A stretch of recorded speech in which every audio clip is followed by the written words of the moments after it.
네, 그러면 다 같이 사도신경함으로 예배를 시작하겠습니다.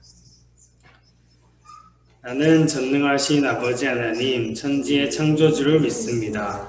나는 그의 유일하신 아들, 우리 주 예수 그리스도를 믿습니다. 그는 성령으로 잉태되어 동정녀 마리아에게서 나시고 본디오 빌라도에게 고난을 받아 십자가에 못 박혀 죽으시고 장사된 지 사흘 만에 죽은 자 가운데서 다시 살아나셨으며 하늘에 오르시어 전능하신 아버지 하나님 우편에 앉아 계시다가 거기로부터 살아있는 자와 죽은 자를 심판하러 오십니다.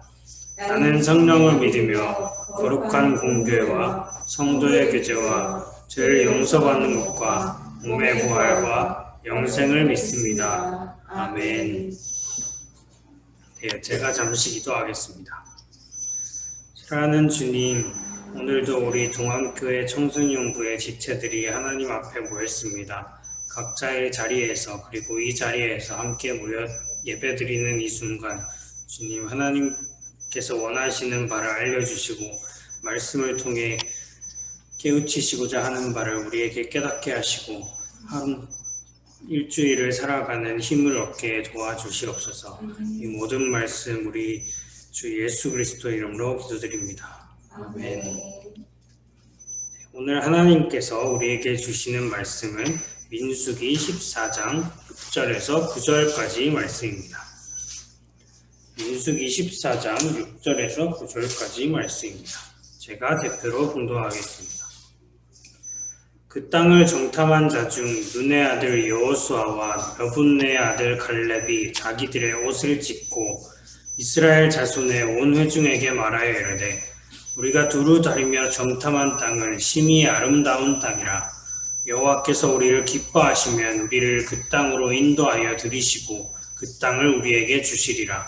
이는 과연 젖과 꿀이 흐르는 땅이니라.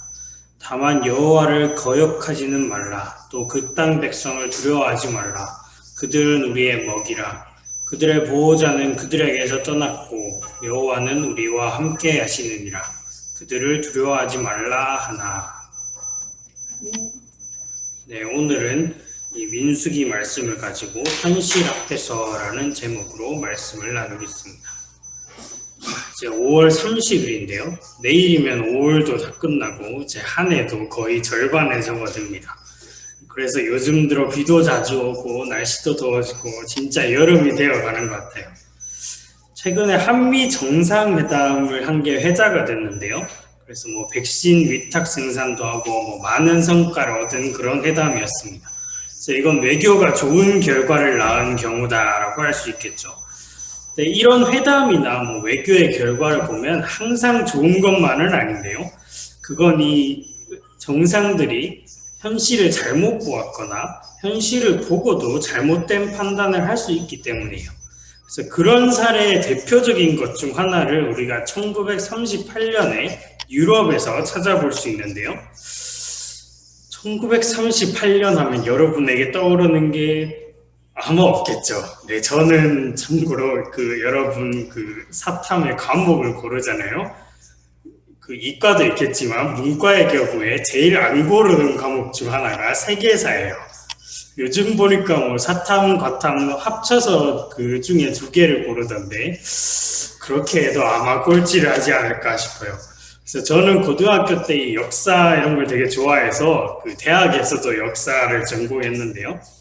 그래서 세계사에서는 주로 연도를 막 외워요. 여러분은 안 좋아하겠지만 1914년 하면 1차 세계대전, 39년 하면 2차 세계대전 이런 식으로 막 외웠어요. 그래서 아까 말했듯이 이 1938년은 2차 세계대전 전야인데요. 그래서 2차 세계대전은 이 세계사의 흐름을 바꿔놓은 그런 사건이다 라고 이렇게 평가를 주로 합니다. 그래서 그 세계대전을 일으킨 나라가 누구냐면 요새도 한 번씩 나오는 이 독일입니다. 그래서 이 독일의 나치당이 지도자였던 히틀러가 세계대전을 이제 주도하게 되는데요. 그래서 이 히틀러가 1938년을 보면 영토를 조금씩 늘리려는 그런 야욕을 드러내요. 그래서 여기 지도에 보면 4월에 독일 밑에 오스트리아라는 나라가 있죠. 이게 독일계 나라인데 4월에 이 나라를 병합하고 9월에는 그 옆에 있는 체코슬로바키아, 요즘은 뭐 체코와 슬로바키아로 나뉘었는데 여기에 일부인 주데텐란드라는 곳을 내놓으라라고 이제 협박을 하기 시작합니다. 그래서 막 연설을 하는데 그걸 국제사회에 이렇게 막 그 메시지를 전해요. 그래서 그 시대를 주도했던 나라 중 하나는 여기 지도에는 없는데 옆에 보면 영국이 있거든요. 이 영국의 수상인 체인벌린이 이걸 듣고 고민을 합니다. 그래서 이제 미넨이라는 곳에서 회담을 여는데요. 회담을 열어서 결정을 어떻게 하냐면 주데텐란트를 줄 테니까 이거 이후로 영토 확장하려는 그런 얘기 하지 마라 라고 하고 회담을 끝내죠. 그리고 자기가 돌아와서 우리 시대에 평화가 찾아왔다라고 선포를 합니다. 그런데 그 당시 정적이었던 처칠이라는 사람이 이걸 보고 뭐라고 하냐면 평화가 아니라 영국과 프랑스의 눈앞에 재앙이 닥쳐왔다라는 평가를 하죠. 같은 현실을 두고 둘이 다른 평가를 한 거예요. 그리고 그러면 둘 중에 누가 옳았는가? 이 지도를 봤을 때 이 주데텐란트 합병 다음에 6개월 후에 체코슬로바키아를 병합해버려요. 약속을 어긴 거죠. 그리고 거기로부터 또 6개월 뒤에는 옆에 있는 폴란드라는 나라를 침공하면서 이제 세계대전이 시작됩니다. 그러면 평화가 찾아왔다라고 선포했던 체인벌린이 틀린 거죠. 물론 이게 뭐 시간을 끄는 효과가 있었다 뭐 그런 얘기들도 있지만 결국 평화를 가져오진 못했습니다. 그래서 이러한 현실들이 있을 때 그 앞에서 어떤 판단을 내리는가가 아주 중요하게 되는데요. 오늘 말씀에 이스라엘 자손들도 어떤 현실을 보고 그거에 대한 판단을 내리고 있습니다. 그래서 일단 어쩌다가 오늘 말씀에 이런 상황이 되었는가를 보기 위해서 그 전의 이야기들을 좀 보면 지긋지긋한 사진이죠. 시내산입니다. 이 19장, 출애굽기 19장 이래로 지난주 봤던 그 레위기 말씀까지 계속 시내산에서 일어난 이야기들인데요. 그래서 레위기 전체가 이 시내산에서 받는 말씀을 내용으로 하고 있어요. 그리고 이 레위기 다음의 책 민수기에 이르면 인구조사를 처음에 합니다. 그래서 그 책 이름도 사람 수를 세서 민수기죠. 그래서 어떤 사람들을 세는가 보니까 20세 이상의 싸움에 나갈 만한 사람을 이렇게 세고 있어요. 그러면 이제 전쟁을 염두에 두고 있다라는 그런 느낌이 오죠.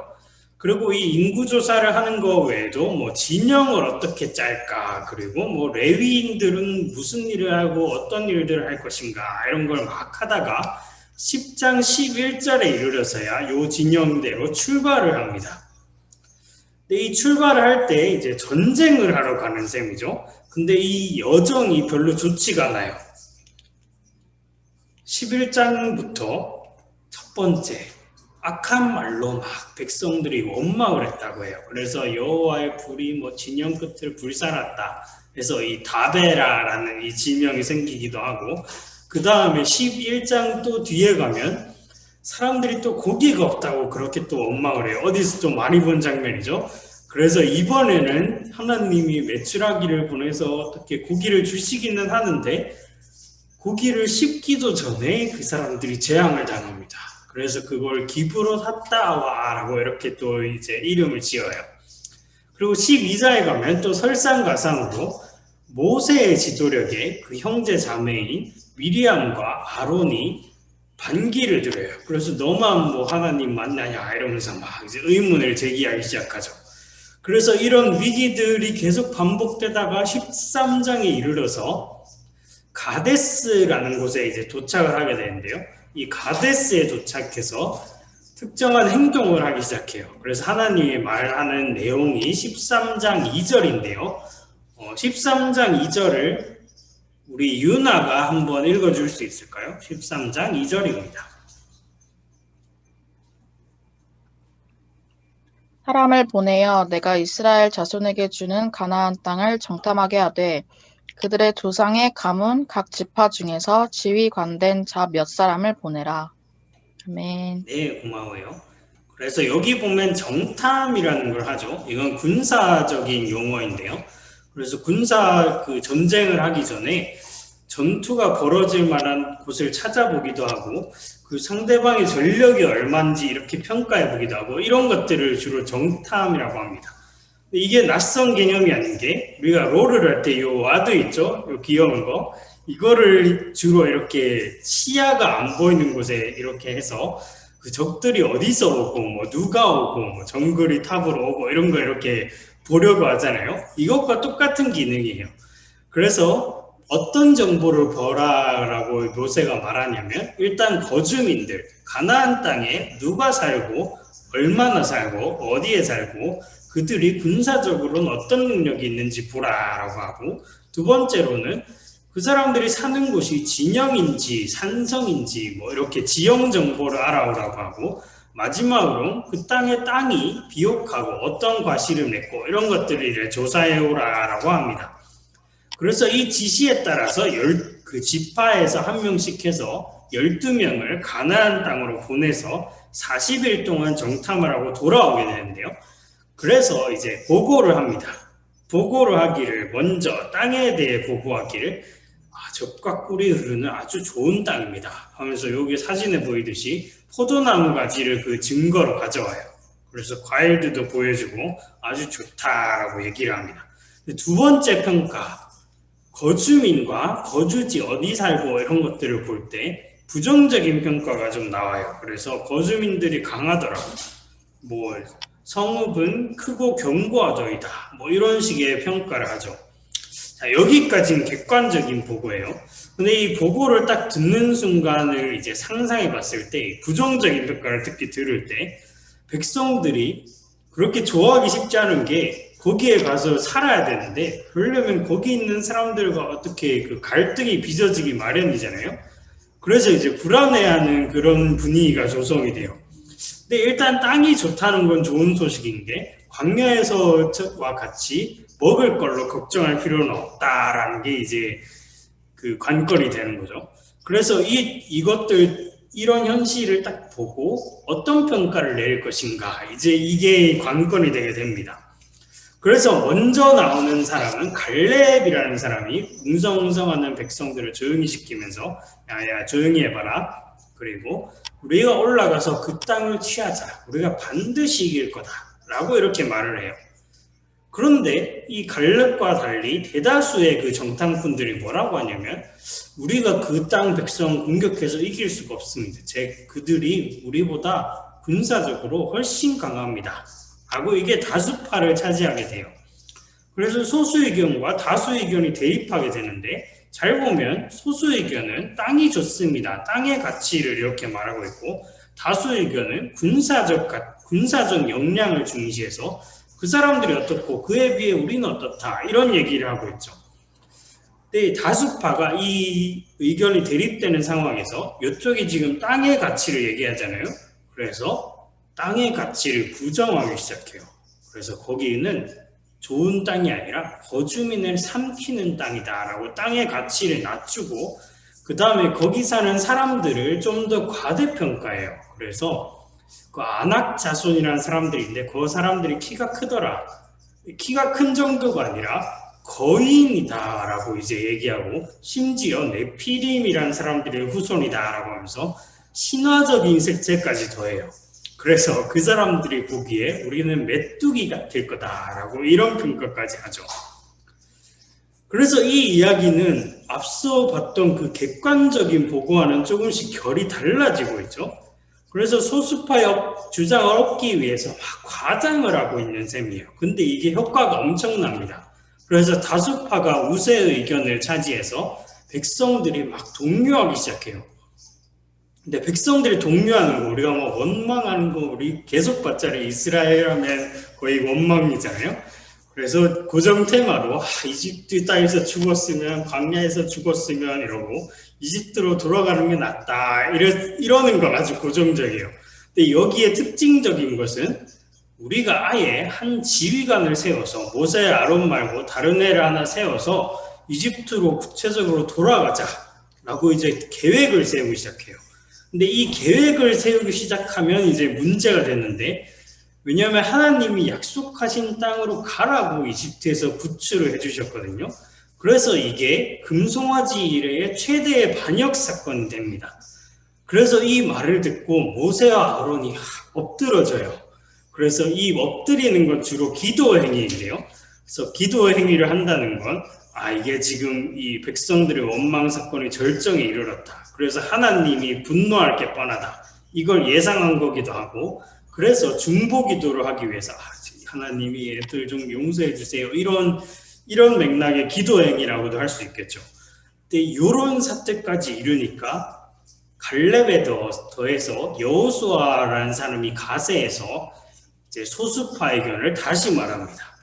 그래서 뭐라고 하냐면, 일단 다수파에서 여기 거주민을 삼키는 땅이다 라고 하는 거에 대해서 의견을 뒤집어서, 아니 우리가 본 땅은 심히 아름다운 땅이었고 적과 꿀이 흐르는 땅이었다 라고 이제 평가를 뒤집어 놓죠.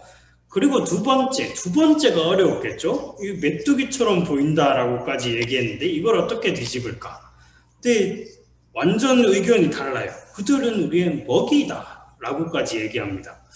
키도 크고 힘들다는데 어떻게 먹이가 될 수 있느냐? 그건 이제 전력 비교를 할 때 관점이 달라진 건데요. 그냥 우리가 보기에는 키도 크고 무장도 잘 돼 있다, 그러니까 이길 가능성이 없어 보인다, 이 객관적인 평가라 보이죠. 그런데 다른 관점 하나가 등장하기 때문에 이 주장의 판단이 달라지게 됩니다. 그건 하나님의 관점인데요. 우리가 읽은 구절들을 보면 이 사람들이 전력을 어떻게 평가하냐면, 주어가 이스라엘이 어떻다가 아니라 여호와께서 어떻다로 바뀌어요. 그래서 여호와께서 우리를 기뻐하시면 이길 것이다. 여호와를 거역하지 말라. 그 땅 백성 두려워할 필요 없다 라고 이제 얘기하게 되죠. 그러면서 가나안의 거주자의 보호자라고 칭하는 그 신들을 무력하고 헛된 것들이지만 우리의 보호자인 여호와는 함께 계시다라고 이제 주장을 강화하고 있죠. 그러므로 여기 보면 같은 현실을 보고 다수파와 소수파의 의견이 달라지고 있죠. 그건 관점의 차이에서 나옵니다. 보고 온 현실은 똑같아요. 땅은 좋고 거주민과 성읍은 강하더라. 그래서 다수파는 이 강하더라, 거주민이 강하다라는 것에 이제 주목을 해서 군사력의 관점으로 비교를 한 다음에 이건 안 된다 싶으니까 이제 급기야 땅도 막 악평을 하고 거주민이 강한 것도 과장하기 시작해요. 그런데 소수파는 어떻게 하느냐? 땅이 좋고 거주민과 성은 강하다, 인정. 그 다음에 하나님이 약속하신 땅이다라는 걸 보는 거죠. 그래서 하나님이 약속하신 땅이기 때문에 중요한 건 우리가 하나님을 잘 믿는가, 그리고 하나님의 뜻에 잘 순종하는가의 여부다라고 이제 생각을 합니다. 그래서 앞의 관점이 현실 앞에서 군사적인 관점, 현실적인 관점을 취했다면, 다른 한쪽은 하나님의 관점에서 믿음의 문제로 보고 있는 거죠. 어느 쪽이 옳았는가? 소수파가 옳았습니다. 그래서 이스라엘 백성들이 반응한 것과 달리 소수파가 옳았던 거죠. 그래서 갈렙과 여호수아를 제외한 대부분의 사람들이 가나안 땅을 보지 못하게 돼요.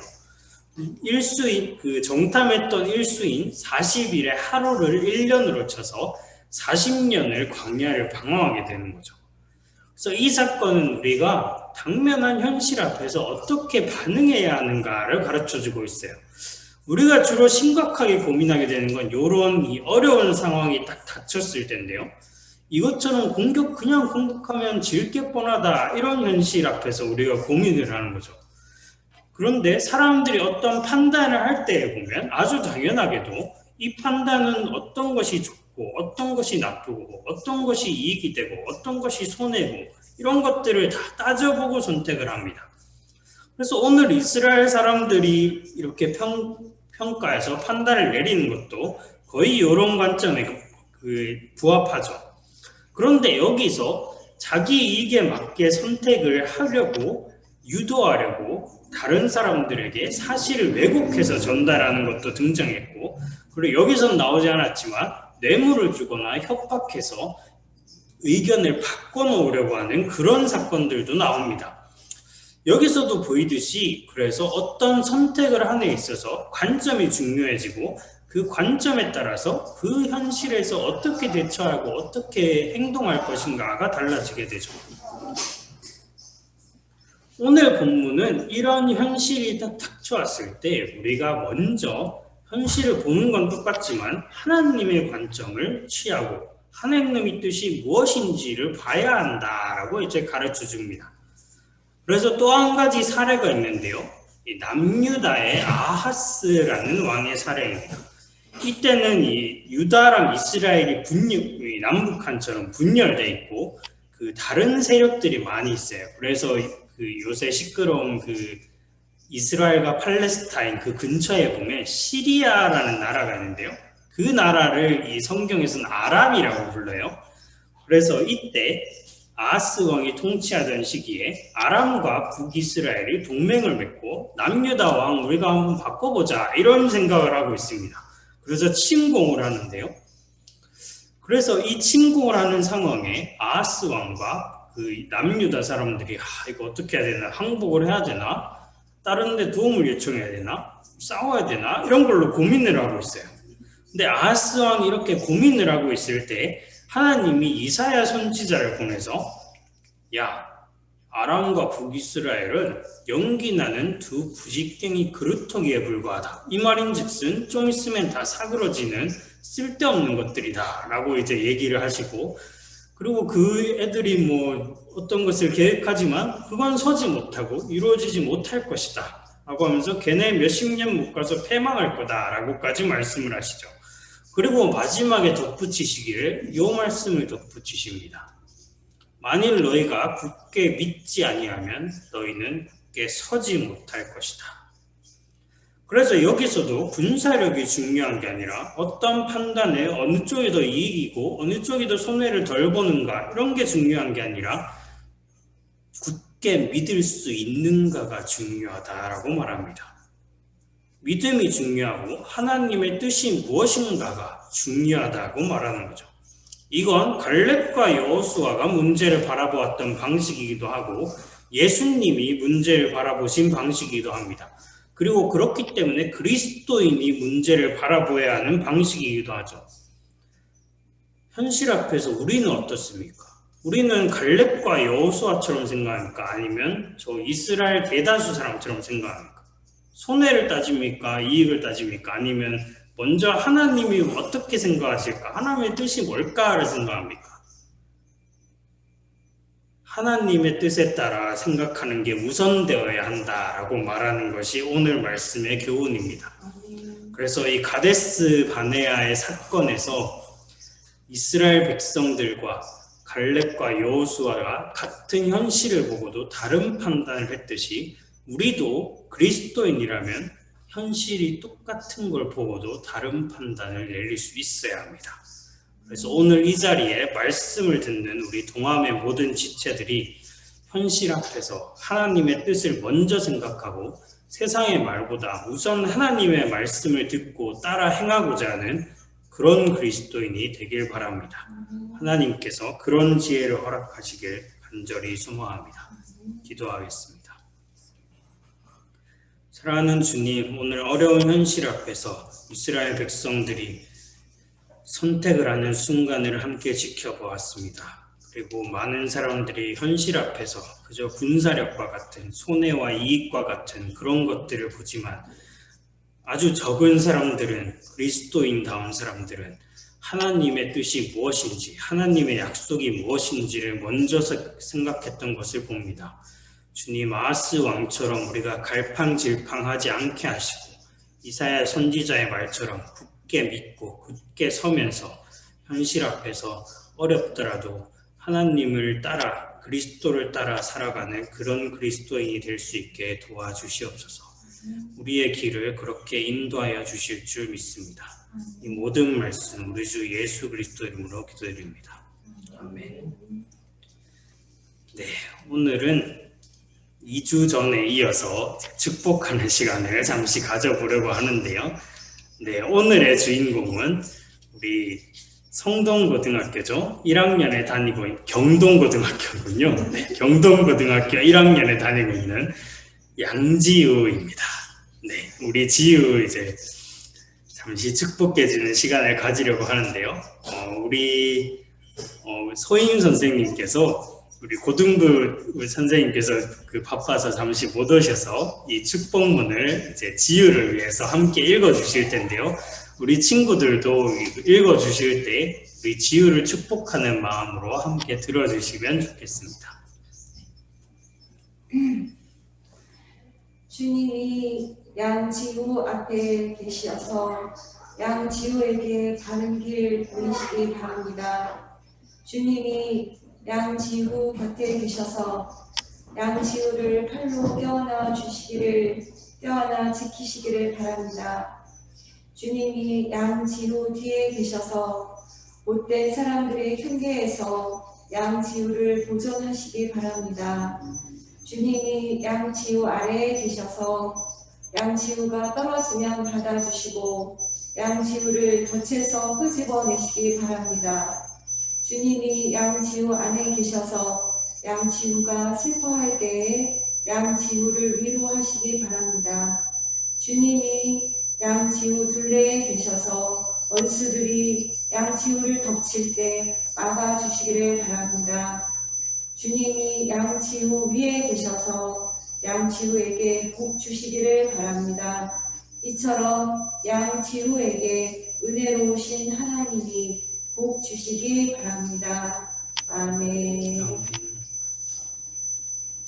네, 이 기도문처럼 지우가 어디에 있든지 그 앞에도 뒤에도 옆에도 둘레에도 안에도 위에도 밑에도 하나님께서 함께 하셔서 고등학교 시절 새롭게 시작하는 이 순간을 함께 해주시길 기도하겠습니다.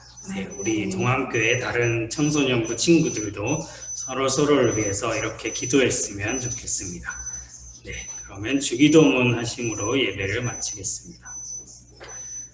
하늘에 계신 우리 아버지의 이름을 거룩하게 하시며 아버지의 나라가 오게 하시며 아버지의 뜻이 하늘에서와 같이 땅에서도 이루어지게 하소서. 오늘 우리에게 일용할 양식을 주시고 우리가 우리에게 잘못한 사람을 용서하여 준 것 같이 우리 죄를 용서하여 주시고 우리를 시험에 빠지지 않게 하시고 악에서 구하소서. 나라와 권능과 영광이 영원히 아버지의 것입니다. 아멘.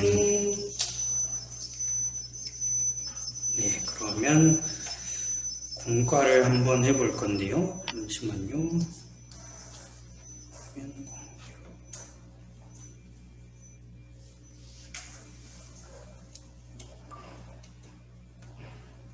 네, 보이죠, 여러분? 네, 요겁니다. 현실 앞에서라는 제목이었는데요. 오늘 보면 같은 현실을 보고 완전히 다른 판단을 내리는 그런 모습이 나왔죠. 그래서 우리에게 질문은 이런 차이가 왜 생겼는가입니다. 그래서 이런 차이가 왜 생겼는가를 보기 전에 먼저 어떤 현실을 봤냐면 비옥한 땅이 있고 거주민은 강한 이런 이중적인 상황을 봤죠. 그리고 사람들이 어떻게 생각했느냐. 처음에는 조금 어렵다라고 생각하다가 이게 그 가능성이 안 보이니까 점점 더 부정적으로 생각해요. 그래서 거주민을 삼키는 땅이라느니 우리는 메뚜기에 불과하다느니 이렇게까지 생각하죠. 사람들이 부정적으로 생각을 하기 시작하면 그런 면을 계속 찾거든요. 그래서 그렇게 볼수록 더 좋게 생각하기가 힘듭니다. 그때 나올 수 있는 방법은 이렇게 다르게 관점을 생각하는 거죠. 그래서 하나님의 관점으로 보기 시작한 사람들은 그 땅이 아름답고 그리고 그들은 먹이에 불과하다라고 생각하고 있어요. 그래서 여기 앞에서는 군사력을 봤다면 뒤에서는 하나님께서 약속하셨다라는 걸 보고 있죠.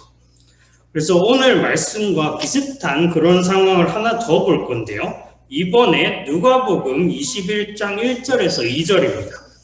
여기 말씀에 보면 예수님이 성전에 이렇게 다 앉아있어요. 성전에 앉아있으면서 헝금함이 있는 걸 봅니다. 우리 헝금함 이런 거 있죠.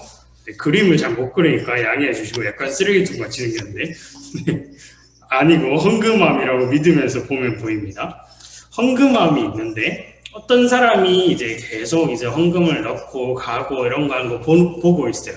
그래서 우리 시대로 살짝 바꿔보면 자 이제 대기업 회장님이 옵니다. 기업 회장님이 와서 우리 삼성 기업 회장님 뭐 이재용 회장 지금 감옥에 있지만 왔다고 생각해 볼게요. 네, 이분이 와서 교회에 왔다고 쳐요. 교회에 와서 헌금을 할 때 액수 크기가 다르겠죠. 억 단위로 할 수도 있어요. 어쩌면 어떻게 할지 몰라요. 억 단위로 할 수도 있어요. 그리고 네, 제가 30살인데요. 안다니엘 30세가 왔어요. 안다니엘 30세가 와서 억 단위로 할 수 있겠어요? 당연히 못하겠죠. 전재산도 억이 안 돼요. 그래서 이 사람이 이제 동안께 딱 왔어요. 와서 얼마 헌금할 수 있겠어요? 그래서 이 사람이 이제 헌금을 이렇게 또 하고 갑니다. 그리고 지나가던 이제 이름을 다 써버렸는데 이 사람은 안다라고 합시다. 그리고 지나가는 또 다른 사람은 니엘이라고 해볼게요. 자, 니엘, 틴탑의 니엘 아니고 저라고 생각하세요. 30세예요. 또 지나가고 있어요. 이 사람 돈이 좀 없어요. 그래서 일을 요새 못 구해가지고 백수예요. 그래서 서울역에서 겨우겨우 먹고 살아요. 이제 좀 안타까운 경우죠. 이제 니엘 씨가 와서 이제 동안교회에 왔어요. 교회 오기도 힘들었어요. 그런데 자기 돈 지갑을 딱 보니까 1,000원짜리가 있어요. 1,000원짜리로 뭘 할 수 있는가? 요새 과자 먹기도 힘들죠. 과자 하나 먹기도 힘든 요 1,000원짜리가 딱 있어요. 근데 이 1,000원짜리를 전체를 헌금합니다. 그럼 이 사람은 이 1,000원을 내고 나면 다음 날 먹을 걸 고민해야 되죠.